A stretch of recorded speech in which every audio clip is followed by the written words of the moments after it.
sa'yo. Kamusta naman ang birthday mo? At nakuha mo ang birthday wish mo. Yes, thank you so much. Thank you, Lord, sa first wish ko. Sikat na yung iba. Ano na yun, soon. Pero ayun, sobrang happy kasi naging maganda yung laro ng lahat. At maganda yung napakita naming laro sa mga fans kasi talagang daming nanood. So, yun po. Creamline remains undefeated. Naalagaan nyo ang first seed placement nyo. Paano nyo nagawa yun tonight?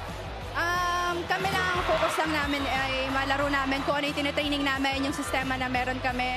Yun naman talaga, dapat ang gawin namin lagi. Kasi palapit na ng palapit yung semis.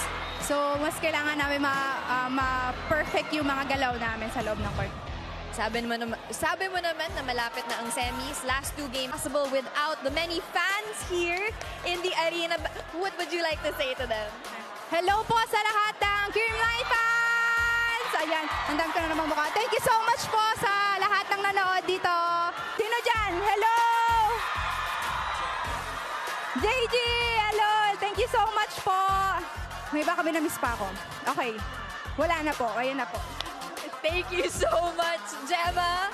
Thank you to your many fans here singing you happy birthday, Boom and Ish. Let's close this one out. Happy birthday, Gemma.